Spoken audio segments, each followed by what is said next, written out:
Oh boy, this is going to be an interesting episode. Today we're going to be dealing with a lecture from a guy named, Nathan Guy. I've sped up his video a little bit because it is a bit of a long lecture, and I'd like to be able to respond to as much of it as I possibly can. I'd also like to give a real quick shout out to Reality Revolutions on Twitter for sending this video my way to respond to. And that's enough for the introductions.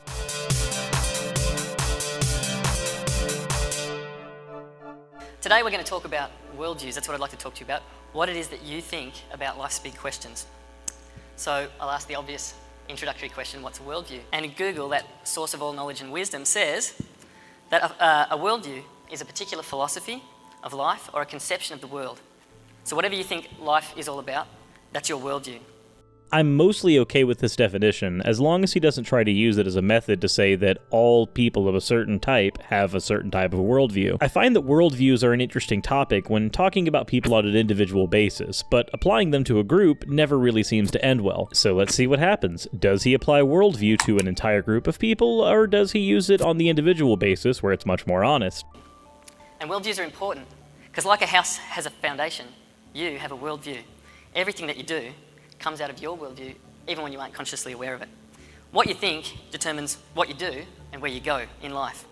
And so if your thinking is based on truth about life and the universe and reality and what that all is, then you're going to spend your life well.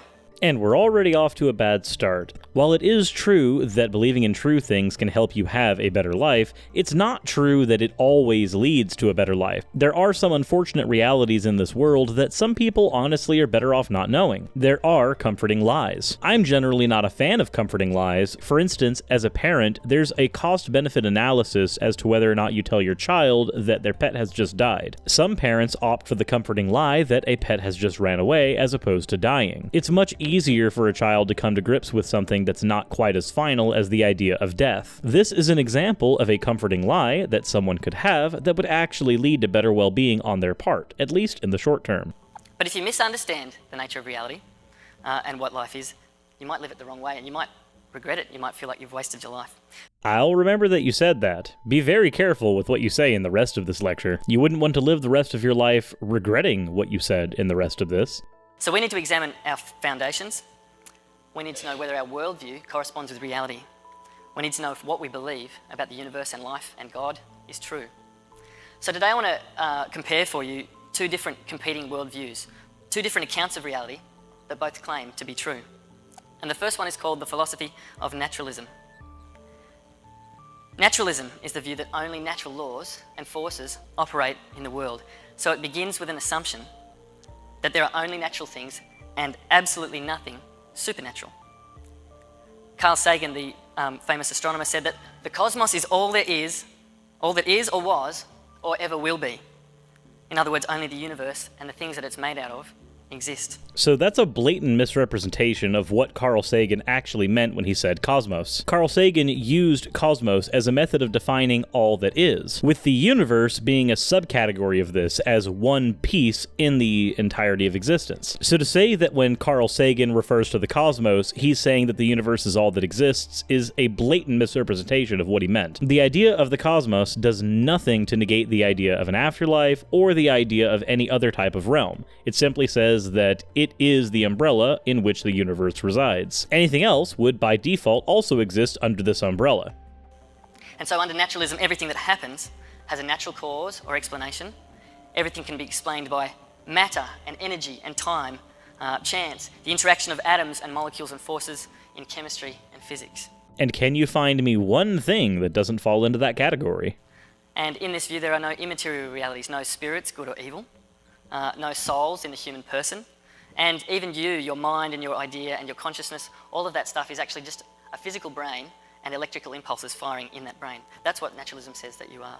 Actually, the idea that naturalism doesn't allow for a soul is a bit of a stretch. There are certain categories of naturalism that fall under spiritual naturalism that don't necessarily have the same definition you're trying to apply. There's religious naturalism, religious humanism, dualist pantheism, and humanistic religious naturalism. The term can also apply to naturalistic pagans, process thinkers, many Taoists, a number of Hindus. There's also a variety of independent thinkers who base spiritual experience directly on nature itself rather than on the traditional deities or supernaturals. Epicureans actually fall into this category many times. There's even some Unitarians in Jewish congregations that have adopted a naturalistic belief on the world while still maintaining religious structures, including a soul. Now, I don't hold any of these worldviews, but I'm just pointing out the fact that when you say that naturalism by definition doesn't carry these things, I'd like to point out that that's not the case in all of the examples I named. But please continue. I have every confidence that you'll be able to pick this back up, considering the amount of things you've gotten wrong so far.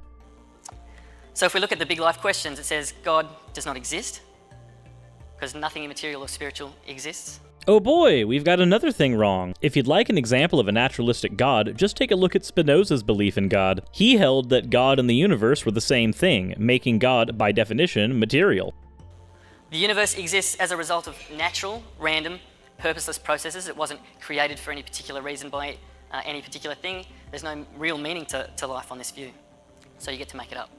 No ultimate meaning to life. Not no real meaning. Do not get that wrong. I hold that there's meaning to life. It's a meaning that I shape for myself, and everybody else in the world shapes their own meaning to their lives for themselves. On my view, there is no ultimate meaning to life, but there doesn't have to be. Personally, the idea that there's an ultimate meaning to my life that somebody else has dictated is something that I find entirely repugnant. I find the idea that I'm able to create my own meaning much more palatable. It also puts the onus squarely on me whenever I take any actions. I can't simply say that I'm doing what my God says that I should do. I'm doing what I think I should do, and I own it.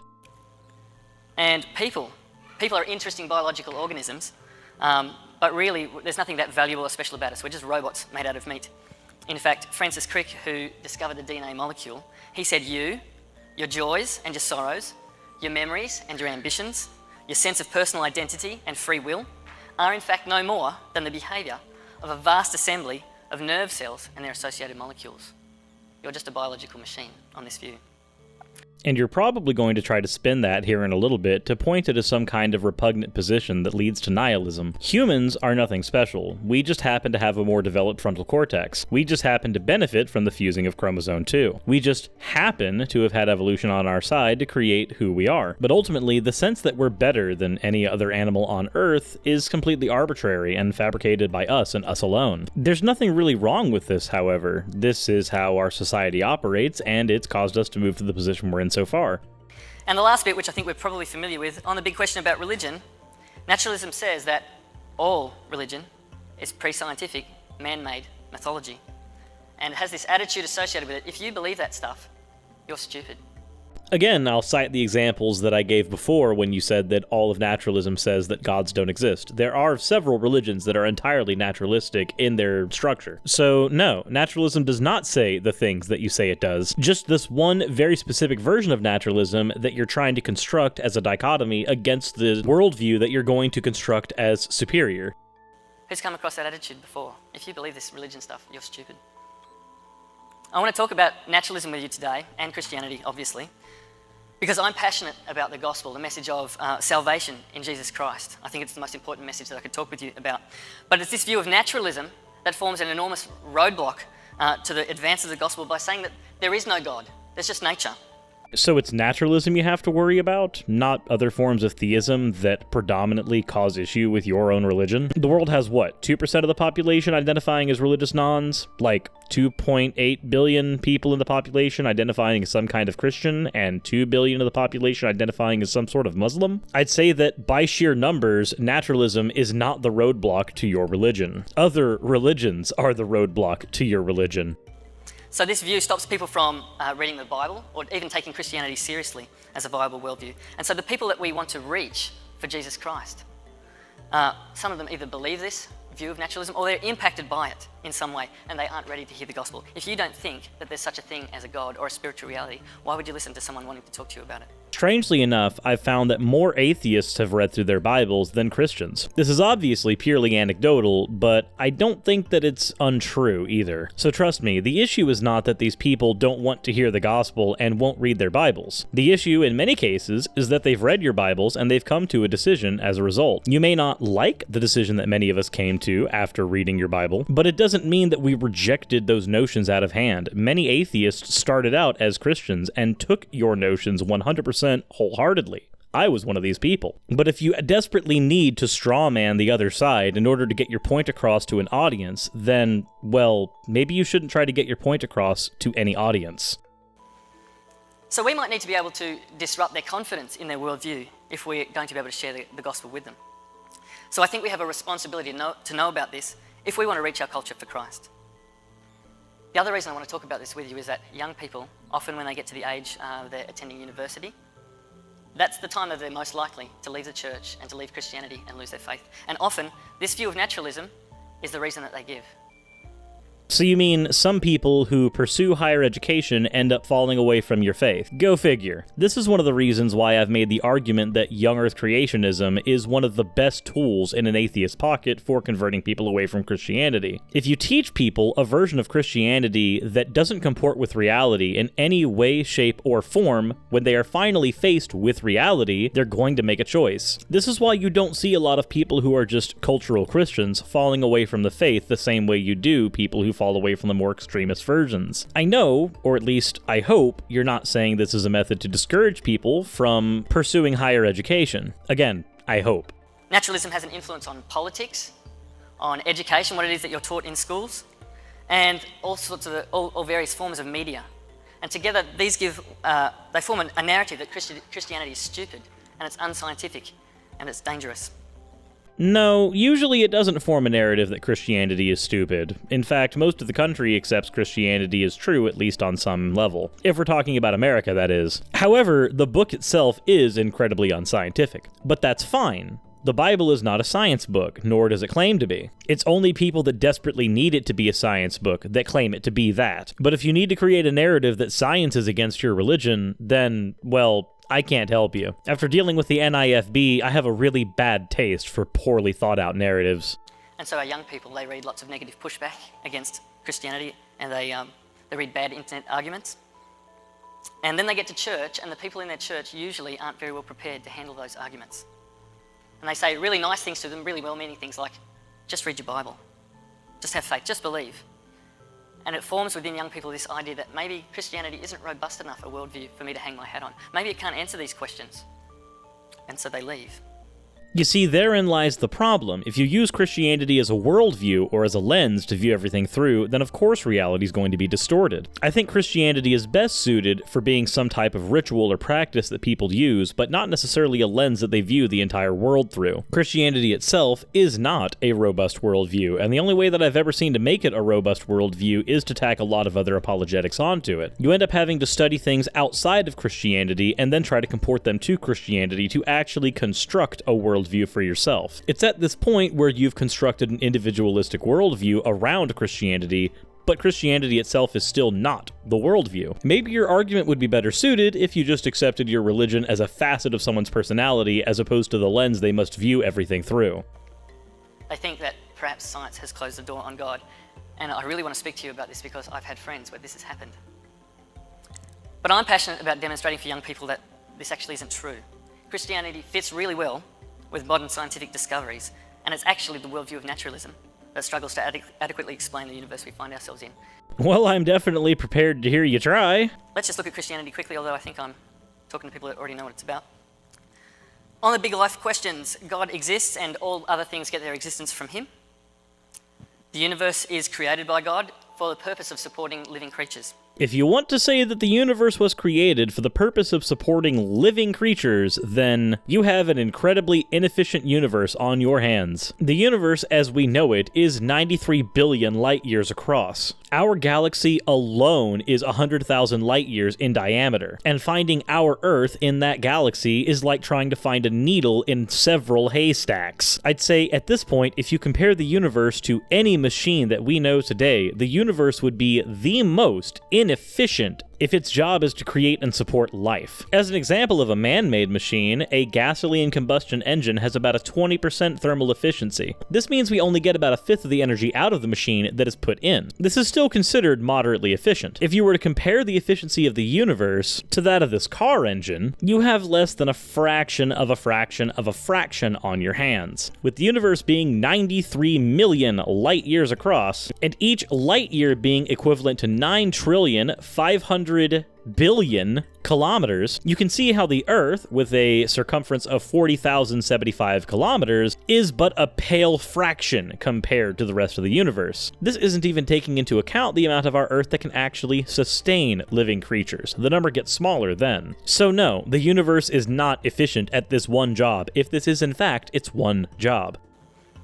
People are important, they're very important, because they're created in the image of God. And we're not just these biological robots, but we have a spiritual side to us as well, an immaterial soul that lives within inside us, and it lives on after our body dies. Why is any of that needed? Why do things suddenly gain more meaning when they are put in scopes of the infinite? If you could have your favorite meal today, right now, and you couldn't have it again for a month, that meal would mean a lot to you. But if you could have that favorite meal every day for the rest of eternity, that meal would very quickly lose its value. So the idea that things must be infinite in order to have value, that human life must have no end in order to have value, it's an idea that I simply can't stand behind because it flies in the face of literally all logical reasoning. Nothing gains more meaning by being infinite. Everything loses meaning when it is infinite. Why should I savor any personal experience if I will live on forever? And about religion, Christianity says that there's one true path, and that's found in Jesus Christ. And that right there is exactly why it's not a dichotomous worldview between Christianity and naturalism. You've now taken the exclusionary path that there is no other religion in existence that holds any value, and that the only two positions of value are the one without religion and the one that has your specific religion. Christianity is not special. In matters of religion, it is one of many. It just happens to be fortuitous for it that it is a popular religion. Now, if we look at these views side by side, our common sense should lead us to a conclusion. And that's that both of these views can't be true at the same time because they contradict one another. We've got this rule of human thought called the law of non-contradiction, and using that kind of logic, we can understand that it's impossible for God to exist and not exist at the same time. So one of these views has to be false. But how do we decide between them? How do we determine which worldview is true? I want to ask you a slightly different question. How do we decide, how do homicide detectives decide between murder suspects? I want you to imagine a scenario.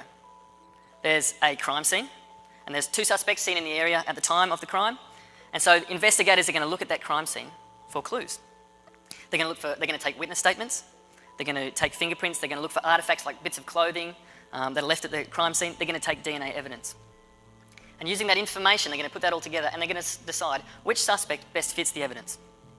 And I think when we're talking about worldviews, it's a really wise idea if we follow that same process. But where would we look for clues that would point us to either naturalism being true or Christianity being true? I have no idea, but I'm fairly certain that you're going to look in all the wrong places. If you don't, you can color me surprised. And I'm going to read from Psalm 19, because I think it tells us where we might look.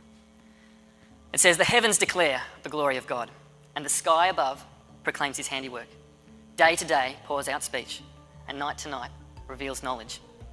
It's saying, if you want to look somewhere for some clues that a God might have been involved in this universe somehow, look up, because that's where you're going to find it.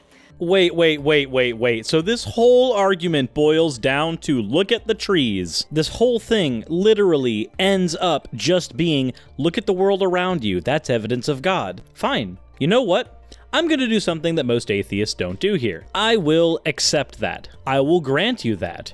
Let's say that everything around us is evidence of God. Now, bear in mind, I did not say which God. You've got over 4,000 to pick from. Me? I think I'm just going to side with Spinoza here. I'm going to look at the universe and say it's evidence of God, but Spinoza's God kind of was the universe, so the universe is evidence of the universe. So congratulations, I've granted your premises, and your God still doesn't come out of them. This is just like how William Lane Craig's Kalam argument gets you to deism and not much further.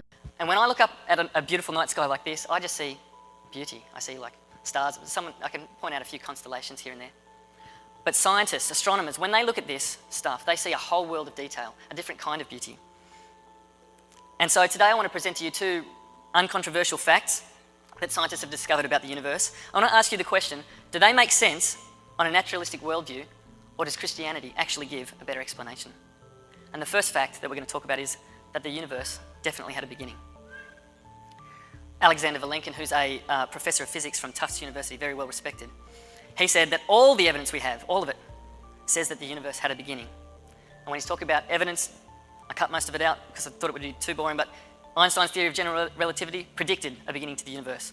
And we've got also something called the second law of thermodynamics, which is telling us that the universe is kind of like a wind-up toy, and that slowly over time, the amount of usable energy within the universe is being depleted. And if the universe hadn't had a beginning, if it had gone on forever and ever and ever and ever, all that energy would already have been used up. Just two ways we know that the universe had a beginning, and there's stacks and stacks and stacks of this. That's not what the second law of thermodynamics says. The second law of thermodynamics states that the state of entropy in the entire universe as an isolated system will always increase. It says that the state of entropy can never be negative. That says nothing about usable energy. So would you please, when talking to your group of, I would assume, highly impressionable individuals, not lie to them? So the implications for us is that any true worldview, any worldview that's true and worth believing in, has to account for a beginning of the universe. It needs to supply a mechanism or a cause for that beginning, and it's a beginning from nothing. No, it's not a beginning from nothing. The singularity, as far as we can tell, was the point where all matter happened to be, and it was there for whatever amount of time it was, even though the idea of it being there for any amount of time before t equals 0 is nonsensical. Also, a worldview does not have to supply a beginning to the universe. My worldview doesn't supply one, it simply says that I don't know. And honestly, neither do you. You can only assert to know. The difference between our worldviews is one of us is being honest. And we're going to address that question now, why nothing? So, if you can follow my terrible, terrible diagrams, this is the first moment of time, the absolute first moment. It's the first moment where time and space and matter and energy all begin to exist, and they exist right along this timeline here. Are you sure that that's accurate? Because as far as I know, where the singularity is concerned, all energy is sitting as potential energy and all matter is existing in one point, but time itself is nonsensical because there is no change. Time itself is only an arbitrary measurement. It's the measurement of change over time, and if there is no change, there's no way to measure time, so t equals 0. So saying that all three of these had to come into existence at the same time doesn't make any sense. But I want to ask you a question. And the question is, what is there? And the answer is, nothing. Why yes, your argument is over there. There's nothing there. Because there's no time, there's no matter, there's no things to be made out of, there's no space and there's no energy. They don't exist, there's just nothing. And when we say nothing, we use it as a universal term of negation. We mean not anything. It's got no properties, no potential, no possibility that a universe can spring out of it by itself. Which is great, because that's not what the theory of universal expansion states. Moreover, there's over 10 definitions of nothing that you could apply here in a scientific sense. Lawrence Krauss's A Universe from Nothing is a wonderful example of this. He literally wrote the book on a universe from nothing. That all said, what you're referring to is philosophical nothing, which is its own category and completely separate from a scientific idea of nothing. If we're taking a scientific approach, then we could take a vacuum and remove literally all particulate matter from a space and have nothing in that space, and yet we see quantum particles pop into existence in that space. So what's happening here is, in a scientific sense, the idea of nothing is completely different than the sense of nothing that you're trying to utilize. Paradoxically, however, you seem to be using the philosophical version of nothing to make a purely scientific claim. I'm not going to say it's dishonest, but I am going to say that it's not very good tact. But we also know that everything that happens requires a cause. The universe is an effect. So what cause could have produced it? I don't know. And again, that's the honest answer. There's not a single example of anything that begins to exist like the universe did without being caused to exist by something else. So we have to have something causally prior to the universe, something that's able to bring time and space and matter and energy into existence.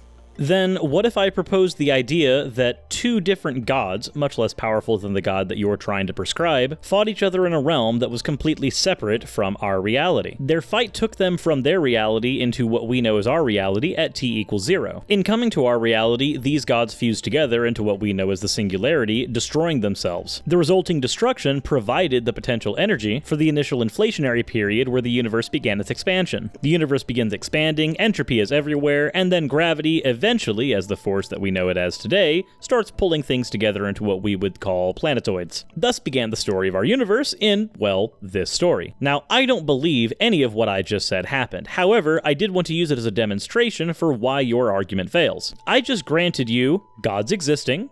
I granted you time, matter, and energy all coming into being at the same time. I granted you a supernatural realm, and there's probably more that I granted in that example without even realizing it. Basically, I gave you tons of ground, and it still did not lead to Christianity being true. And if I were to say that their battle destroyed the supernatural realm, and that's why this battle of the gods bled into ours, I've now granted practically everything that you need for your God to be true, and atheism still holds true. We would now find ourselves in a purely naturalistic universe. No gods would exist anymore, meaning functionally no gods exist, and all without being remotely dishonest, simply engaging in a single hypothetical. So at the end of the day, can you see why your argument doesn't hold any actual water? If there are other arguments that can't be demonstrated the same way that your God can, and they happen to explain the exact same things that your God purports to explain, then mayhap all of those arguments are wrong. Or at the very least, one of them is correct and none of us know which one is the right one. And I'm perfectly comfortable taking that approach because I find that one to be honest. But with that said, everyone, this was part 1 of this lecture, and there's going to be a part 2 that I'm going to be getting into tomorrow. So with that said, I hope you guys enjoyed the video, and since this episode is already coming up to the 30-minute mark, I'll go ahead and end it by saying thank you for watching, and I hope you guys will tune in for part 2 tomorrow. Insert end of video tagline here.